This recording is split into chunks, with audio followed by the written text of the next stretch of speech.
to receive 2 coffee for Mr. Vincent. I'm receiving drink for Mr. Vincent.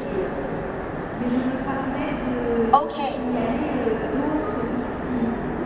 I got it. Is this fine? I'll start the delivery to Mr. Vincent. I'm going to the table. Voilà, les opérations que vous voyez sont exécutées de manière autonome. Il a suffi de montrer le périmètre de cette scène en mémoire et la position de la table. I came for delivery. I brought you coffee. That's correct.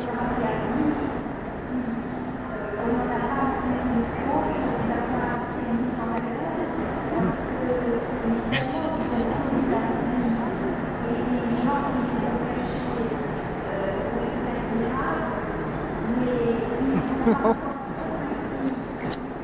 Alors, vous avez remarqué avec quelle précision il a posé le plateau sur la table. Vous avez remarqué? Oui, je vois que tu t'échauffes, c'est bien pour le sport. Et tu seras prêt, tu peux y aller.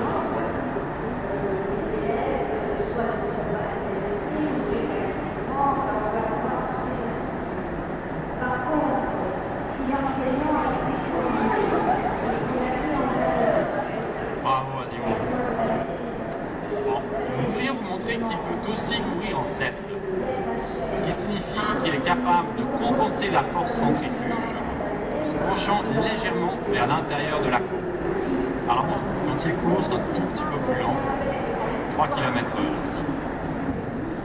Azimo, whenever you want.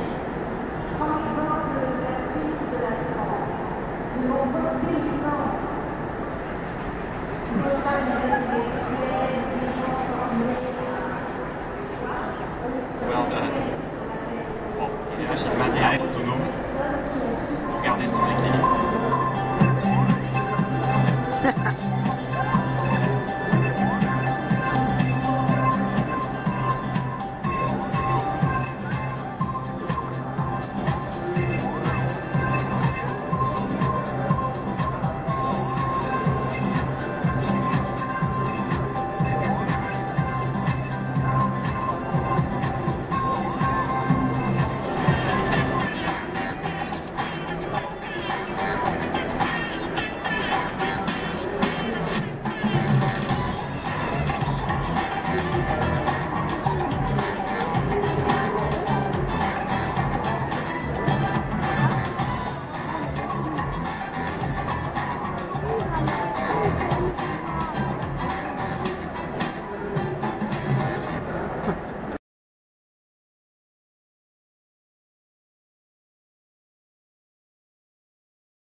Et donc je n'ai pas voulu, je n'ai pas pu me payer le luxe de trop romancer. Il n'en demeure pas moins que ça reste un roman, puisqu'il y a des dialogues entre Gandhi et le personnage qu'il faut nous présenter. Herman, et donc ceux-là sont évidemment du domaine du roman. Mais 99% du livre est fondé uniquement sur les lettres, les correspondances, et sur le journal intime de Herman aussi. Alors Herman, il faut dire qu'Herman, non, là on joue un peu à la devinette, mais on va aller au fond des choses.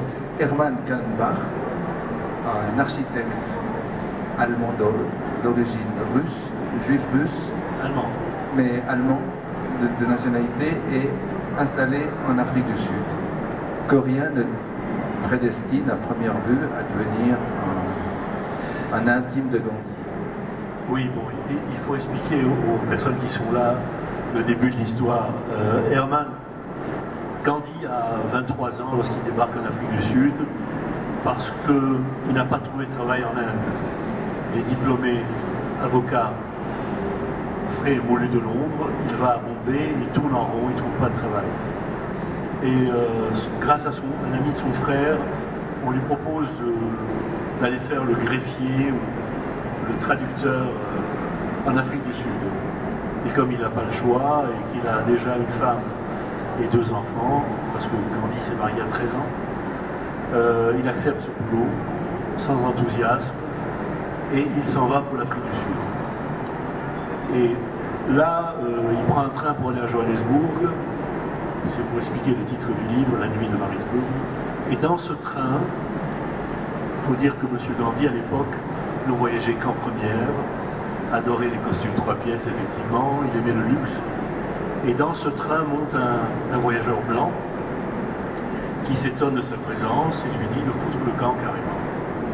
Et Gandhi lui dit, mais écoutez, j'ai un billet de première, j'ai le droit de voyager là, et l'autre lui dit non, dehors. Les gens de couleur ne voyagent pas en première, ni en seconde d'ailleurs, mais en troisième. Et comme il résiste, le train entre en gare de Marisburg, et là, on fait monter la police, qui prend Gandhi par la peau des fesses, le jette sur le quai en pleine nuit, et il va passer cette nuit-là, dans cette gare, tout seul, à 23 ans. Et c'est cette nuit, à mon avis, qu'il a pris conscience de ce qu'on appellera plus tard l'apartheid, la ségrégation raciale, qu'il n'avait pas connue jusque-là. Et je pense que tout est né au cours de cette fameuse nuit. Et là, quelques années plus tard, il rencontre un avocat brillantissime, architecte, pardon. Vous avez lu le livre, hein, architecte juif allemand, qui est d'ailleurs un des plus grands architectes de l'époque, lequel va laisser des immeubles et des constructions, des églises, qui sont au patrimoine national d'Afrique du Sud aujourd'hui.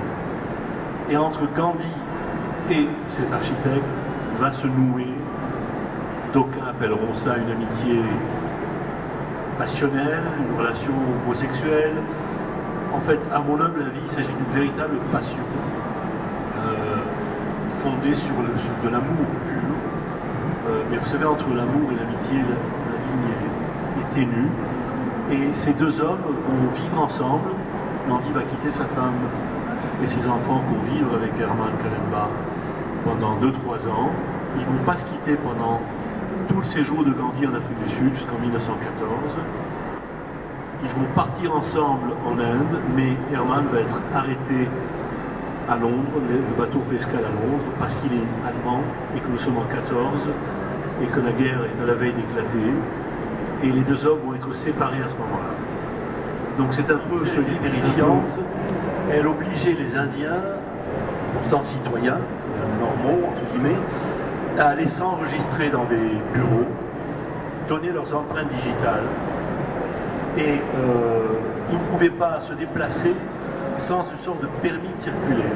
Imaginez, je ne sais pas, en Suisse, vous alliez d'un canton à l'autre, qui était en Suisse pourtant, et on vous demande un permis de circuler pour passer d'un coin à l'autre du pays. Ce serait une aberration.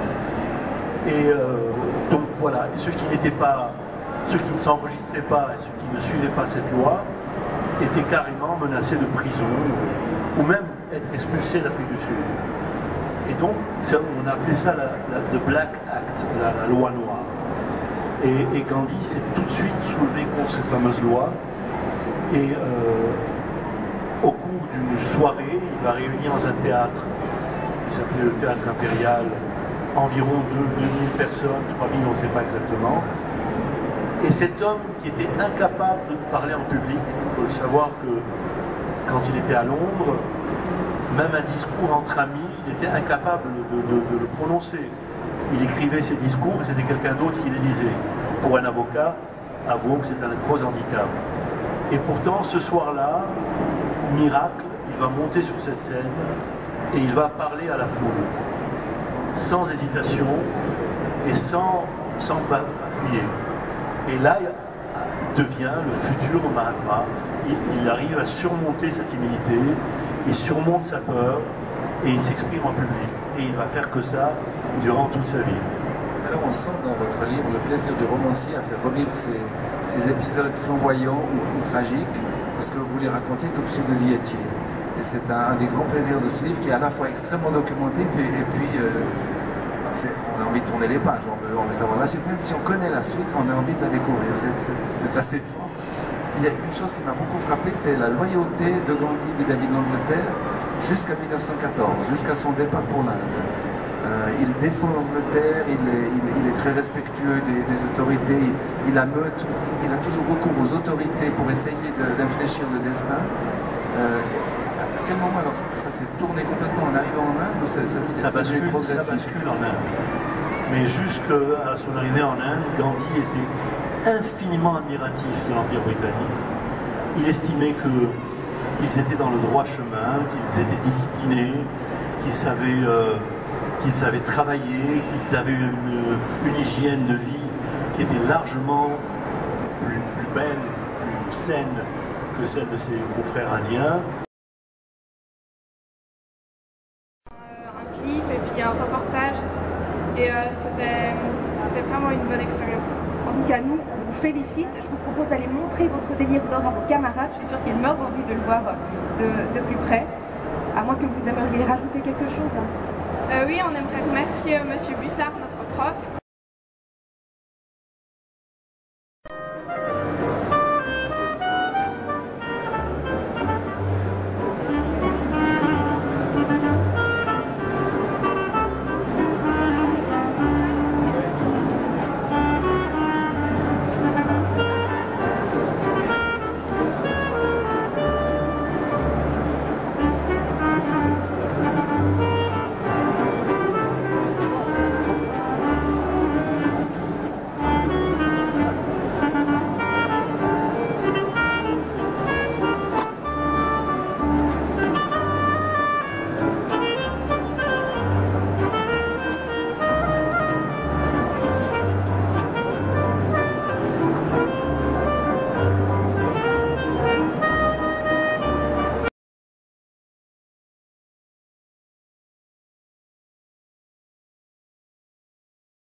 Pensez-y, pensez-y, chaque objet a une autre vie. Ouais, pensez-y, pensez-y, chaque objet a une échetterie. Pensez-y, pensez-y, chaque objet a une autre vie. Pensez-y, pensez-y, chaque objet a la déchetterie.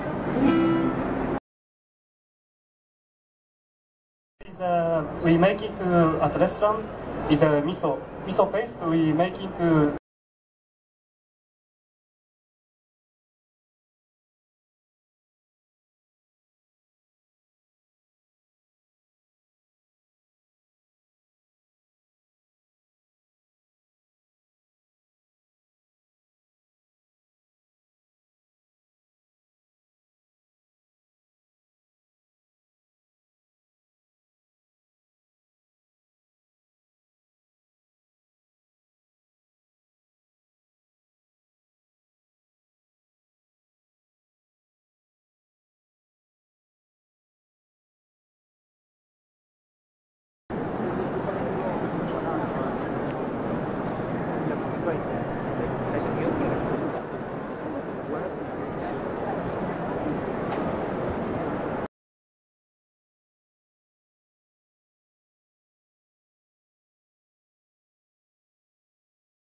en japonais et qui correspondent à harmonie, respect, pureté et sérénité.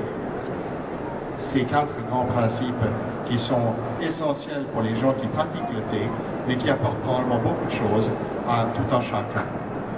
茶道とは一碗のお茶を中心とした総合的な芸術の文化であり、また亭主と客との間に繰り広げられる一幕のドラマのようだとも言い表されてきました。茶室が舞台で、室内のしつらえと振る舞いがシナリオ、そして亭主と客とが出演者です。Et donc, la cérémonie du thé met en action toutes sortes d'objets. Finalement, c'est une espèce de drame. La chambre de thé en est la scène. Les objets qui sont utilisés pour le service du thé en sont en quelque sorte le scénario. Et l'hôte et ses invités en sont les acteurs.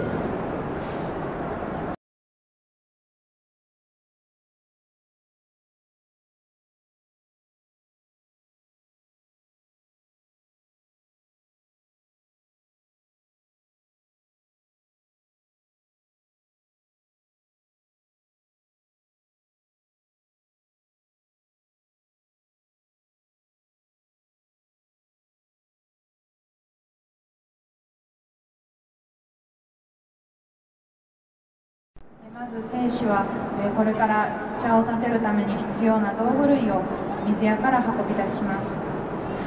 L'hôte va apporter de la chambre de préparation les objets qu'il va utiliser pour le service du thé. 今、客は今回2人おりますけれども、今、お菓子が目の前に置いてあります。男性が正客、そしてもう一人の女性が次客です。Donc aujourd'hui, vous avez deux invités dans la chambre de thé. La personne devant laquelle les douceurs ont été déposées est l'invité principal, le shiokyaku.